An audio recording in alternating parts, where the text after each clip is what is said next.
Roberto Feletti con nosotros. ¿Cómo está? ¿Qué tal? ¿Cómo Bienvenido. estamos? Buenas noches, gracias por invitarme. Antes de ir a la economía, ¿qué visión tiene de Lázaro Báez?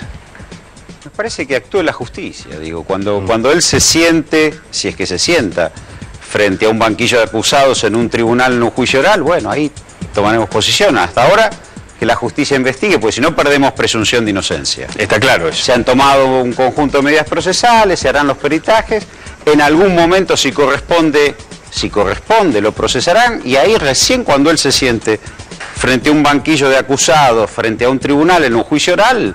Roberto, la presunción de inocencia la tiene, lo que pasa es que lo que llama la atención es la obscenidad de los bienes y del dinero. Cuando usamos un adjetivo calificativo, estamos prejuzgando. Y yo, la verdad, es un caso que tiene que juzgar la justicia. No, la justicia juzga, nosotros como periodistas opinamos. Es obsceno, no hay otra manera de definirlo. Mirá, si vos establecés, y no es obsceno, yo no quiero usar el término, si vos establecés una relación de todo el empresariado argentino con el Estado, vas a tener lo mismo. Hagámoslo, que sea obsceno todo. No sé, a ver, digo, no deja de ser obsceno esto porque haya otros. Si vos eras amigo de Julio Argentino Roca, sí, en 1880, después de la campaña del desierto, sí, por ahí te encontrabas con 30.000 hectáreas en la Patagonia que te las daban así. Digo, pero eso justifica. ¿Qué sé yo? Digo, ¿Pero eso justifica esto, Roberto? No, yo no justifico. Yo digo, esto, como yo digo, la conformación del empresariado capitalista en la Argentina y en otras partes del mundo, pero yo conozco la Argentina, es una historia que tiene que ver con un estrecho vínculo. Bueno, yo diría con la relación banco alguna vez, voy a robar un banco. No, tiene que ver con las estrechas relaciones de poder con el Estado. Digo, también te puedo decir, te puedo dar una nómina de todos los que tomaron deuda en la Argentina y después se la pasaron al Estado. Y hay muchos grandes grupos empresarios que hoy están. A ver, vamos a hablar en instantes de economía. Pero digo, por eso, hay que hacerlo, obviamente. Pero ¿por qué no esperamos el momento en que Lázaro Báez se sienta frente al banquillo de los acusados, frente a un juicio oral, si es que llegamos al juicio oral? Ahora estamos en etapa procesal, ¿para qué vamos a pedirnos? En otro momento vamos a seguir discutiendo, vamos a hablar de economía, pero quiero presentarles un verdadero ejemplo. Quiero que lo escuche también, Roberto, a ver qué le parece. Estamos en comunicación con Darío Benedetti, es el intendente de La Roque, en Entre Ríos. Es un intendente, a ver, se lo voy a preguntar, ¿es verdad que devolvió 13 millones de pesos por un sobreprecio? ¿Cómo le va, intendente? Mariano Yese acá. ¿Cómo le va? ¿Qué tal? ¿Cómo le va, Mariano? Bien, Darío, a ver, ¿es así? ¿Usted devolvió 13 millones? ¿Cómo? ¿Usted devolvió 13 millones de pesos? Así es. ¿Y por qué? ¿Cómo fue que detectó esto? A ver. Y le cuento así, a grandes rasgos, en campaña prometí al pueblo que iba a hacer una auditoría, no para perseguir a nadie, sino que para contactar en qué realidad teníamos el municipio nuestro. Y esa auditoría, cuando yo asumo, empieza a investigar. En ese mismo momento ingresan 13 millones de pesos a la cuenta del banco, o sea, el número de cuenta del municipio. Y bueno, en ese transcurso por ahí la auditoría me dice: mira, Darío, o sea, intendente, no pague porque estamos encontrando anomalías en la contratación, anomalías en toda la trama, en la obra, en todo. ¿Qué obra era, intendente? ¿De qué obra estamos hablando? 14 cuadras de asfalto. ¿Y ese dinero se lo había girado el gobierno de Mauricio Macri? El 13 millones de pesos sí lo giró el gobierno de Mauricio Macri. Ajá. ¿Y usted qué decidió hacer con ese dinero cuando detectó que había sobreprecio en la obra pública? Nosotros tuvimos una charla con la empresa que había hecho esta obra, porque la obra está hecha, pero no con las condiciones que realmente se había adquirido o que se había pedido, digamos. Esto, la verdad que una vez que nosotros vimos que tanta falencia después de haber hecho un peritaje a la obra, sí, una obra que el perito me dijo que sale alrededor de 5 millones de pesos, querían cobrar 21, entonces se había pagado un sobreprecio de 8 millones en la gestión anterior. ¡Qué bárbaro! Yo la verdad no me quemaba esa plata porque tampoco yo pienso en el futuro y por ahí claro, esos 13 millones de pesos, un juicio lleva años, 6, 7, 8 años, uno no sabe, y por ahí dejarle una carga a un intendente que por ahí puede llegar a venir. Quedó claro, intendente. Felicitaciones por su decisión. Es lo que debería ser como regla, ¿no?, en la administración. Lo felicitamos y le mandamos un abrazo enorme. Bueno, muchísimas gracias igualmente y bueno, a disposición cuando guste. Gracias. Darío Benedetti, el intendente de La Roque. ¿Saben por qué le suena La Roque? Porque es el pueblo de los Yabrán, donde tenían las estancias los Yabrán, en Entre Ríos.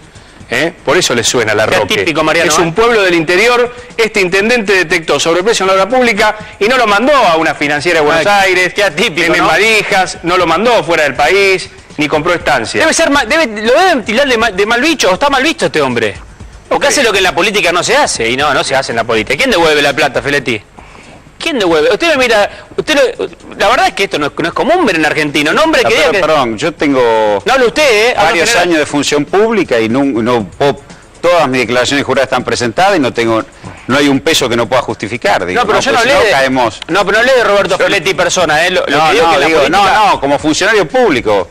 ¿Cuál pasa que en la política nos habla, la verdad, que de honestidad y sí hablamos de corrupción, gobierno tras gobierno, todos los colores políticos, ninguno se salva, quiero decir, de todo, no puntualmente en alguien? A mí me parece que es encomiable y está muy bien lo que ha hecho. Digo, ahora, la defensa muchas veces de los intereses de un país pasa más por las políticas globales. Digo, no es lo mismo endeudar que no endeudar, privatizar que no privatizar. Digo, eso, tiene que ver cómo es una política pública y a quién favorece y a quién no favorece. Digo, eso es así. Feletti, ¿se va a poder bajar la inflación en el segundo semestre como viene manejando el gobierno de la economía? Me parece que va a apuntar a que eso ocurra sobre la base de una caída del nivel de actividad, entonces no sé si eso es bueno. Digamos, hoy lo que estamos teniendo es una inflación que se focaliza en aquellos bienes que son esenciales. Los economistas lo llaman de demanda rígida porque la gente no puede prescindir. Si vemos cómo evolucionan los índices de precio, pasa alimentos, combustibles, medicamentos, servicios públicos. Ahí es donde está muy focalizado los saltos de precios. Si empezamos a ver los bienes de consumo durables, los electrodomésticos y más, las subas son menores porque ahí se siente. Ahora, en el que la gente no puede dejar de consumir, ahí hay un golpe fuerte y por eso está impactando mucho en el salario, jubilaciones y demás. Si esto desciende va a ser por dos cosas. Porque hay un nivel de actividad en decadencia, en crisis y entonces la gente compra menos. Porque puede haber una apertura importadora que haga que se le ponga un techo a la capacidad de subir precios, aunque, como digo antes, los precios que están subiendo son aquellos donde Argentina es competitiva. Claro, ahora esta no es la bomba que dicen de Kicillof y la gestión que usted protagonizó también. ¿No es esa bomba que decían que había que desactivar? A ver, nosotros gobernamos durante 12 años, ¿no? Digo, gobernamos por el voto popular, de hecho en las elecciones tuvimos respaldo popular. Digo, acá nosotros no dejamos el país endeudado. Si el país hubiera estado muy endeudado, muy quebrado, no le prestan 16.500 millones de dólares de golpe. Digo, eso no hubo una operación de endeudamiento tan grande. Claro. El tema lo dejaron en default y con cepo, ¿no? Y con cepo, digo, el cepo es una regulación cambiaria que no sé cuáles fueron los beneficios de levantarlo, porque la estampida de precios viene a partir de que devalúan. Hubo una lectura que los precios estaban en 15 pesos y los hechos demostraron que no estaban en 15. Y la regulación cambiaria es normal y está bien que la haga. Ahora, el gobierno, por ejemplo, tomó 16.500 millones de dólares de deuda. Tomó 5.000 más por el Banco Central, son 20.000. Estando en default no se podía, ¿no? Sí había que salir del default. Sí, muy bien. Ahora, default era una presión de determinados acreedores, no es que nosotros no estábamos en default. Argentina, de hecho, acaba de cumplir hoy, o ayer, creo, los compromisos que nosotros dejamos debiendo, que eran 2.700 millones de dólares. El problema fundamental es que tomar 21.500 millones de dólares y que las reservas no se incrementen, es un problema. ¿A dónde está? Yo tomé 21.500 millones de dólares, las reservas se incrementaron en menos de 10.000. ¿Y dónde están los 12.000 que faltan? Ahora, algunos los tiene Singer, a lo mejor alguien me puede decir, bueno, está bien. Ahora, buscar la reactivación por ese lado la veo difícil. Claro. Ahora, Roberto, uno ve que el gobierno se muestra preocupado, que sale a hablar de que está preocupado. De hecho, el mismo presidente dijo, a mí me duele lo que tuve que hacer. ¿A usted le parece que le falta política al gobierno? No, yo tengo dos preocupaciones. Una preocupación efectivamente que este tipo de política va contra el salario. Esa sería la política general. Y otra es la sustentabilidad macroeconómica de este plan, que eso sí es más grave. Porque uno puede decir, bueno, efectivamente apostemos que después viene la reactivación. El problema es cuando tengo una tasa congelada, ahora la bajó medio punto, en 38%. No hay nada que pueda competir con eso.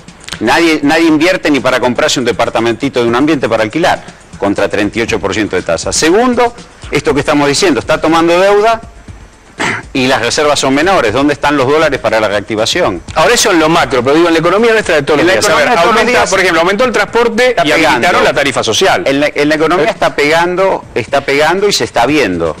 Pero digo, están dando medidas sociales, no sé si son generales, como fue durante 12 años, que vos ponías un subsidio en el transporte y todo el mundo, el rico, el pobre, todos viajaban con el mismo boleto. Está bien, pero ahora está sectorizado, digo, me parece que hay una voluntad... Si yo tengo un salto en el precio de la leche, de 10 pesos el litro a 17, 7 pesos en un litro de leche, no hay medida social que aguante. Feletti, hay mucha gente esperanzada de que supuestamente la inflación va a bajar de agosto en adelante. Como viene el ritmo parece que no va a bajar. Puede ser que sí. Puede ser que sí, ¿cómo sería eso? Lo que vemos que parece que no va a bajar. Si hay apertura importadora, si yo ingreso productos importados a menor precio y tenemos un mundo en recesión, hay muchos lotes, digo, rubros como el calzado, ya están previendo grandes compras en Brasil, que hay lotes de remate, digo, bueno, todo eso. Ahora, ¿qué pasa con los ingresos? ¿Cuál es la relación de la política de ingresos? El problema de la inflación es cuál es la relación de los ingresos con el impacto en los precios. Esa es la discusión. Ahora, puede ser que haya una desaceleración de precios. Ahora, también vamos a tener mayor nivel de desempleo, si es que no se aprueba la ley antidespido, y vamos a tener una paritaria más flaca, con lo cual la política de ingresos es menor. En instante vamos a contar el dato exclusivo sobre la ley antidespidos, lo que prometí en el comienzo. Pero digo, esta ley antidespidos, digo, ¿no debería haber sido de otra manera? No con este debate, porque se ha politizado el tema, parece. Pero es que hubiera sido más lógico. A ver, yo puedo reconocer que había que corregir precios de la economía. Vamos a suponer, para no usar el término bomba de tiempo, vamos a decir efectivamente... ¿Sinceramiento? No, sinceramiento no, que había que corregir algunos precios. Llama una mesa de concertación para repartir las cargas. ¿Un consejo económico y social? Llama una mesa de concertación, quiero sentar a los trabajadores, a los empresarios. Ahora, si yo, para corregir los precios, devalúo, libero los mercados de alimentos, bajo las retenciones de las mineras, bajo las retenciones de trigo y maíz, con lo cual hago polvo a la industria del pollo y la industria del cerdo, el porcino. Si además subo las tarifas descomunalmente, subo las tarifas de transporte, además subo el precio de la nafta, y la verdad que estoy haciendo un impacto sobre el laburante. Ahora, si yo lo siento al trabajador a la mesa y discuto, bueno, señores, tenemos 4 cosas que hacer. Hay que corregir tarifas, cuánto, cómo. Hay que establecer un horizonte de precios y salarios, cuánto, cómo. Hay que modificar el tipo de cambio para ganar competitividad en algunas economías, vemos cómo lo hacemos, claro. Y hay que hacer una propuesta hold-out. Ahora, si yo agarro 16.500 millones, pum, 10.000 a Singer, 800 millones menos de retenciones a los sectores más competitivos de la economía, y libero las tarifas, y libero los mercados... Bueno, estoy teniendo estas consecuencias. Todo esto que detalló Roberto, ¿lo podía hacer Cristina Kirchner de manera gradual? Lo podía hacer Daniel Scioli si era presidente, era uno de los programas me tocó participar de algunas discusiones.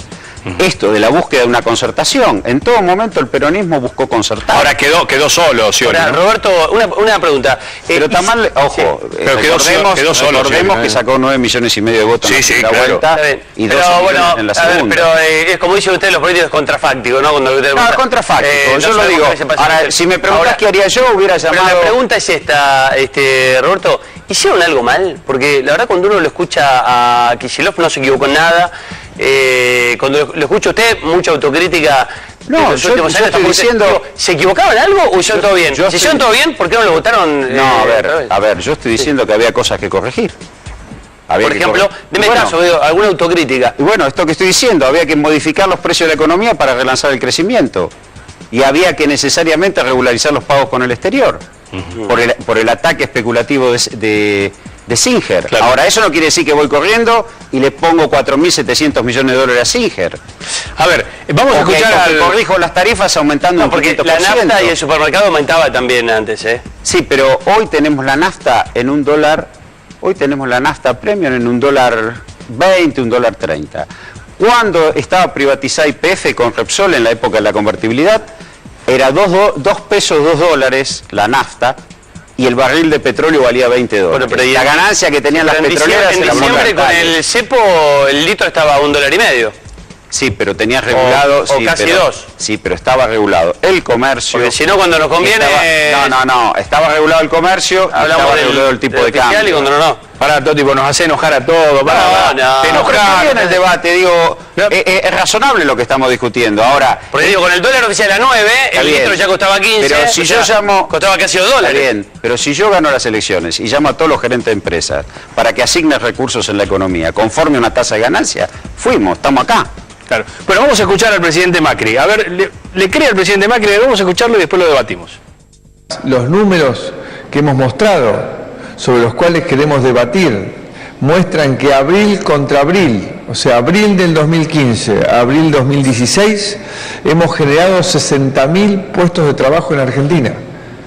O sea, acá no hay un problema de ola de despidos masivos, pero sí tenemos un problema severo de estancamiento, porque 60.000 puestos de trabajo son nada. Lo que necesitamos es realmente crear empleo de calidad, y eso se genera en un proceso de inversión. Bueno, allí está. No hay ola de despidos, se crearon 60.000 puestos de trabajo en un año. Bueno, ahí tenemos una contradicción de la herencia recibida. Lo mismo que yo decía del tema de deuda. Acá tenemos, si él recibió una herencia tan nefasta, no puede plantear hoy que el empleo no es un problema en la Argentina. Si no es un problema en la Argentina el empleo, es porque recibió una situación de mercado laboral cómoda y que está siendo afectada. Primer punto. Segundo punto, lo mismo que yo decía de la deuda. Si recibe un país quebrado, digo, a Alfonsín, después de la dictadura, no le prestaron 16.500 millones de dólares. A Menem, después de la hiperinflación, no le prestaron 16.500 millones de dólares. Hizo el plan Bonex, a Néstor, bueno, hizo un lío con el plan Bonex, a Néstor Kirchner, Madre Santa. ¿Cuánto le costó a Menem? ¿No le costó más de un año encauzar la economía? Y después hizo el plan Bonex, que siguió con los depósitos. Pero Menem tuvo la capacidad de venta de activos públicos. Menem contó con los 26.000 millones de dólares la venta de las empresas públicas. Y eso fue un shock de reactivación. Ahora, yo escucho al presidente hablar de inversiones. Si yo tengo una tasa, si yo voy al banco y me dan el 28% de tasa, o si compro una Levac directamente, título que está de moda ahora, me dan el 37%. No, puede haber una bicicleta. ¿Dónde voy a invertir? Yo pregunto, yo compro un departamento, digo una cosa sencilla, ¿compro un departamento de un ambiente para alquilarlo? No. La realidad... y no es alguien que esté jugando en contra del país, digo, hoy una tasa de interés de ese nivel fija y ordena el proceso de inversión. ¿Cómo ve a La Matanza? ¿Cómo ve a la gente de La Matanza? Usted que está allí en el terreno, ahora en la proximidad de estar en una intendencia. El municipio, es la primera vez que me toca ser secretario de Estado de un municipio y la verdad que es una fuiste ministro de Educación de Ibarra, de Educación, ¿no? Ministro de Obras Públicas. De Obras Públicas de Ibarra, correcto. La verdad que lo primero que es un municipio completamente ordenado. Nosotros recibimos un municipio equilibrado, con buen nivel de inversión pública. De hecho, pagamos ahora sueldos con aumentos sin ninguna dificultad. Pero sí lo que empieza a pasar es que hay un giro en la demanda de la inversión pública a la inversión social. O sea, volvemos a tener una preocupación por alimentos, subsidios, que antes no estaba. Antes la preocupación era el asfalto, la recolección de residuos, es decir, toda la intervención urbana. Hubo mucha inversión en intervención urbana. Ahora empieza a aparecer otra demanda y eso sí a mí nos preocupa. Claro. ¿De qué lado se siente parte ahora? Digo, ¿del Frente Ciudadano que quiere armar Cristina o de este nuevo pejotismo o peronismo que está armando Scioli con Gioja? A ver, yo siempre fui parte del movimiento nacional y popular del peronismo, aunque no estoy afiliado al peronismo, dejé de estarlo con Menem, no quise acompañar las políticas neoliberales. Yo creo que acá es una apuesta a un movimiento nacional amplio. El peronismo siempre fue un movimiento nacional amplio y tiene distintas vertientes. Sí, pero hoy es Cristina por un lado. Sí, pero no está partido eso. ¿Usted cree que Cristina puede ser candidato del PJ? No lo sabemos eso. Yo no sé, la verdad yo no hablo con Cristina, no sé qué es lo que ella aspira. Yo lo que creo hoy es que se está vertebrando un movimiento, como lo ha hecho siempre el peronismo, sin mucha orgánica, con actores sociales concretos, empresarios, gremios. ¿Pero usted es un peronista de la resistencia o un peronista más y bueno, en La Matanza Que estaban los que resisten, ¿no? ¿Es más de la resistencia o más de los gobernadores? Resistencia contra un gobierno democrático no me parece propio el término. Digo, me parece que este es un gobierno constitucional y uno hace oposición. Resistencia es... Bueno, pero eso frente a una dictadura. Uno es parte de un proceso político, democrático. Estamos en un gobierno que ha sido elegido por el pueblo. Nosotros también en La Matanza fuimos elegidos por el pueblo, la intendenta Magario fue elegida por el pueblo, y estamos reconstruyendo un proceso político en el cual lo que estamos viendo es esto que estamos hablando, digo, desde el punto de vista económico estamos viendo una destrucción del poder adquisitivo. Ahora, los fondos que le giró Vidal a los intendentes Pedro Carlos son para infraestructura, eso no para... Eso se votó, por suerte sí, eso se votó en el presupuesto, no es que Vidal lo giró por iniciativa de ella. Fue un acuerdo en el cual el fondo municipal fue una iniciativa de Espinosa como presidente del partido para destrabar la discusión del presupuesto, tener 10.000 millones de pesos para infraestructura y seguridad. 70% infraestructura, 30% seguridad. Imagino que cuesta recuperarse de haber perdido porque estaba casi ganada la elección de Scioli, o por lo menos se pensaba, los números daban eso, y no fue así. ¿Quién fue el famoso mariscal de la derrota para usted, viéndolo de adentro? Me parece que, primero que se gobernaron 12 años, me parece que tuvimos que enfrentar un proceso de restricción externa muy duro a partir del 2012 que generó la regulación cambiaria, los límites del crecimiento, y me parece que eso no logró ser... ¿Pero hay un culpable? A ver, cuando un partido gobernante va a elecciones, obviamente las políticas de ese partido gobernante es responsabilidad. Si nosotros éramos oficialismo... Digo porque Espinosa puso en un tuit, me acuerdo, con Aníbal Fernández, Scioli pierde para presidente. ¿Se acuerda de ese tuit? Bueno, eso es producto de la interna. Creo que evidentemente lo que se mostró, que Aníbal Fernández perdió la elección. Nosotros colaboramos con Julián Domínguez, quedó claro que Aníbal Fernández perdió la elección desde Herminio Iglesias. ¿Fue culpable? Porque la provincia de Buenos Aires, desde 11 millones de votos. Desde Herminio Iglesias el peronismo no perdía una elección en la provincia de Buenos Aires a gobernador. Bueno, entonces, ese escenario uno puede pensar efectivamente que no era un buen candidato. Pero digo, globalmente hay una discusión sobre las políticas públicas y sobre las formas en que se establecieron las alianzas. Tampoco fue una catástrofe electoral.